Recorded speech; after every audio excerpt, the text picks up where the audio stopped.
Hello students, आज हमारा जो टॉपिक है नेक्स्ट वाला उसका नाम है बियॉन्ड द वर्नाज, चार वर्णों के परे। चार वर्णों के परे एकीकरण, बियॉन्ड द वर्नाज। इस टॉपिक में बच्चों हमने ज़्यादा नहीं, छोटा सा एक टॉपिक है, इसको समझना ज़्यादा जरूरी है। मैं छोटे से छोटे वीडियो में समझा रहा हूँ, ठीक है। वर्ड्स बहुत जरूरी है, आपको जो जो वर्ड्स इसमें ध्यान रखने हैं, जिनको याद करना है, मैं आपको पहले बता दूँ। एक आपको म्लेच्छ वर्ड जो वर्ड आपको मिलेगा वो लिखिएगा म्लेच्छ। एकलव्य के बारे में जान लीजिएगा, एकलव्य कौन था, कौन सी उसकी कास्ट थी। फिर आपको इसमें ये जानना पड़ेगा कि महाभारत की स्टोरी किस तरह से इंटीग्रेशन करवाती है, जो 4 वर्णों से बियॉन्ड जो पीपल्स थे, लोग थे, जंगलों में रहने वाले लोग थे, उनका, ठीक, वो आपको स्टोरी ध्यान में रखनी है।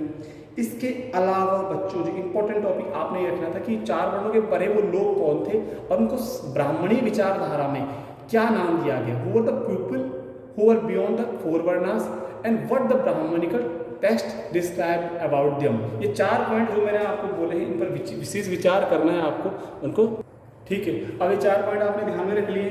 अब हम मेन टॉपिक पे आ रहे हैं, मेन पॉइंट पे आ रहे हैं, जल्दी जल्दी से करते हैं। 4 वर्णों के परे एकीकरण। 4 वर्णों का मतलब है ब्राह्मण, क्षत्रिय, वैश्य, शूद्र। कौन कौन से? ब्राह्मण, क्षत्रिय, वैश्य, शूद्र। ये क्या है? 4 वर्ण है। 4 वर्ण किसने बनाए? 4 वर्ण आप मान लीजिए ब्राह्मणों ने तो नहीं बनाए मान लीजिए, लेकिन ब्राह्मणों के लिखे हुए धर्म सूत्रों और धर्म ग्रंथ मतलब धर्म शास्त्र, यानी कि धर्म शास्त्रों में और धर्म सूत्रों में ब्राह्मणों ने मेंशन किया 4 वर्णास, 4 वर्णों के बारे में। तो ब्राह्मण describe about the 4 varnas in the धर्म सूत्र एंड धर्म शास्त्र, ठीक हो गया।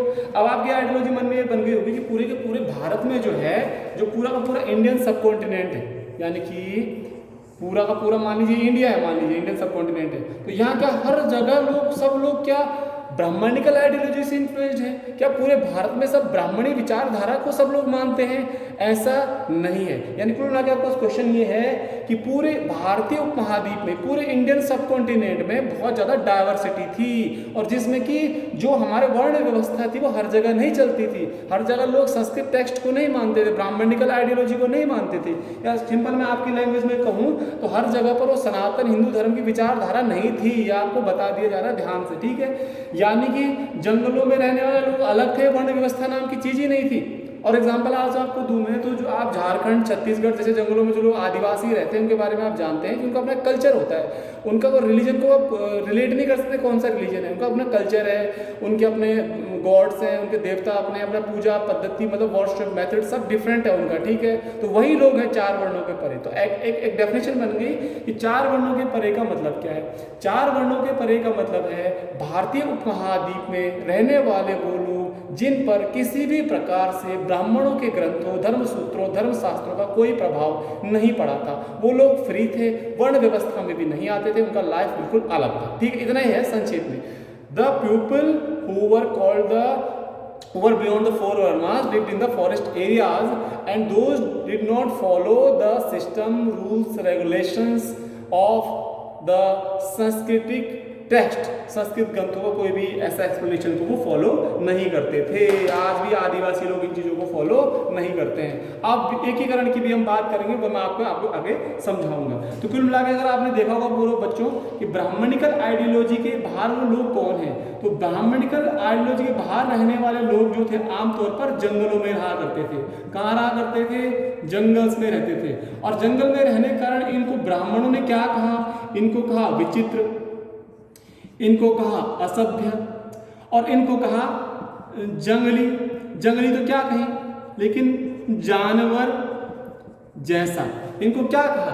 जानवर जैसा। जंगली भी कहा और इनको कहा जानवर जैसा। मतलब they are the odd people, they are the uncivilised people, they are the animal like people who lived in the jungle और lived in the forest, and those people were beyond the 4 varnas. Those were not categorised in the varna system, they were beyond the varnas. तो influence ही नहीं है इन पर Brahmanic ideology का, इस तरह से इन पर आइडियोलॉजी का था। तो ये जंगलों में रहने वाले लोग थे।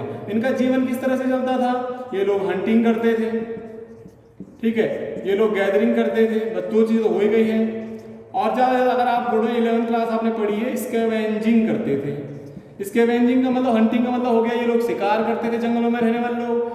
ये लोग गैदरिंग यानी भोजन को इकट्ठा, बीज इकट्ठा करना, सीड इकट्ठा करना, शिकार इकट्ठा करना, बहुत सारी चीज़ें, मैं छोटा सा पॉइंट लिख रहा हूँ। स्कैवेंजिंग मतलब खुरचना, जानवर मर गया उसको खाते थे। ये कम लेस इंपॉर्टेंट पॉइंट है दोनों पॉइंट ऊपर करके बहुत ज़्यादा इंपॉर्टेंट है, ठीक है। तो जंगलों में रहने वाले लोगों को इन्होंने कहा जी असभ्य है, अजीब है, जंगली है, सांस्कृतिक विचारधारा का इन पर कोई प्रभाव नहीं था। और 4 वर्णों के परे में सबसे ग्रेट एग्जाम्पल मैं आपको बता रहा हूँ, उसका नाम है एकलव्य। एकलव्य बहुत इंपॉर्टेंट है। एकलव्य कौन था बच्चों? सीधे सीधे बुक में लिखा हुआ 1 नंबर का क्वेश्चन है, निषाद लिखा गया है, निषाद। तो आपको मैं बता दूं, गूगल में सर्च करना, Nishad is present time is a caste और सरनेम। आज जो है उत्तर प्रदेश में काफी सारे लोग अपने नाम के पीछे निषाद वर्ड लगाते हैं। तो एकलव्य भी ब्राह्मणिकल वर्ण सिस्टम से बियॉन्ड था, एकलव्य भी ब्राह्मणी विचारधारा से अलग था। और कुल मिला के मैं अब कहूं तो एकलव्य क्या था, आज की लैंग्वेज में कहेंगे तो ट्राइबल मैन, यानी कि एक जनजाति का व्यक्ति था। ये कौन था? जनजाति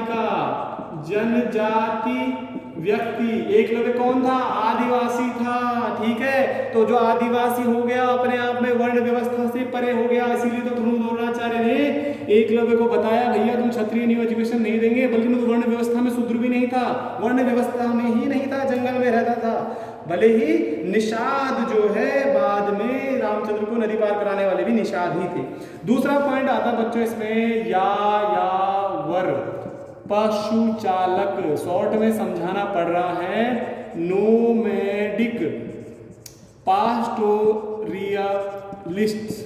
नोमैडिक का मतलब यायावर, जो एक जगह में टिककर नहीं रहते। तो ऐसे लोग पूरे इंडियन सब कॉन्टिनेंट में, पूरे इंडियन सब कॉन्टिनेंट में हमेशा से ऐसे लोग रहे हैं जो एक जगह में टिककर नहीं रहते। They went one place to another place for the pastoralism, for जानवरों को चराने के लिए एक जगह से दूसरी जगह जाते हैं। आज भी जाते हैं ना बड़ी संख्या में, हिमाचल हो गया, जम्मू कश्मीर हो गया, ठीक है। तो ये नोमैडिक पीपुल्स थे, इनको भी जो है सस्पिशियसली यानी कि डाउटफुली, इनको भी डाउटफुली देखा जाता था। शक की दृष्टि से देखते थे यायावर पशुचारकों को भी शक से देखते थे, जी ये लोग भी जंगली हैं कुल मिला के, ठीक है। और अगर हम बात करें और बाहरी लोगों को क्या कहते थे? सम आउटसाइडर मतलब मैं बोल रहा हूँ विदेशी और बाहरी। कुछ बाहरी लोगों को, कुछ विदेशी लोगों को तो उन्होंने क्या कहा संस्कृत टेक्स्ट ने? उन्होंने कहा जी म्लेच्छ हैं, म्लेच्छ। कौन है म्लेच्छ? बाहर से आने वाले, बाहरी। और बाहरी कौन? जो संस्कृत नहीं बोलते हैं। क्या नहीं बोलते हैं वो? संस्कृत नहीं बोलते हैं। क्या नहीं बोलते वो? संस्कृत न बोलने वाले लोगों को कहा गया है म्लेच्छ। नॉन संस्कृतिक पीपुल आर कॉल्ड द म्लेच्छ। शक, पल्लव, कुषाण, ग्रीक यानी Kushanas, Greeks, Parthians and all the outsiders like Muslims are also called the Mleccha in the Sanskrit धर्म सूत्र, धर्मशास्त्र और इन द संस्कृत लैंग्वेज और इन द संस्कृत टेक्स्ट, इनको ये कहा गया है। अब हम बात कर रहे थे बच्चों इंटीग्रेशन की, मैं वीडियो खत्म कर रहा हूँ शॉर्ट में। महाभारत, यहाँ पर एग्जाम्पल क्या दिया गया है? महाभारत का।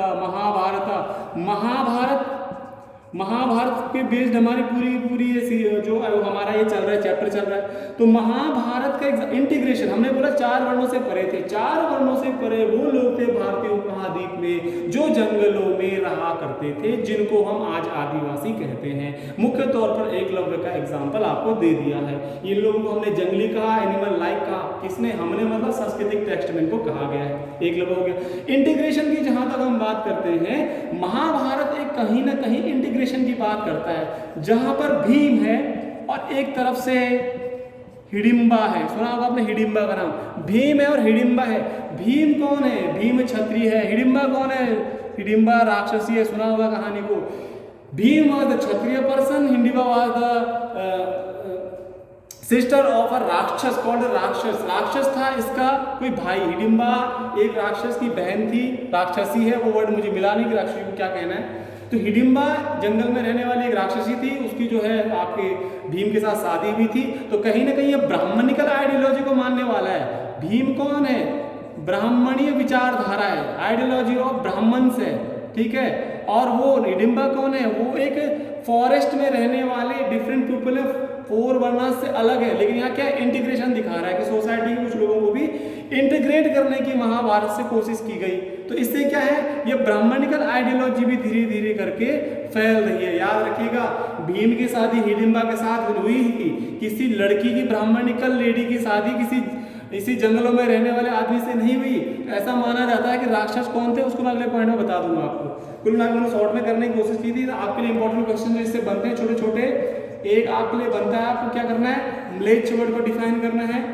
आपको एकलव्य से 1 नंबर का क्वेश्चन बनाना है कि एकलव्य कौन था, किस कास्ट से बिलोंग करता था, और आपने ये लिखना है कि what do you understand by the beyond the 4 वर्ना, 4 वर्णों से परे से आप क्या समझते हैं। इतने छोटे छोटे क्वेश्चन है, छोटा टॉपिक है, वीडियो ज़्यादा लंबा करना सही नहीं है। Thank you.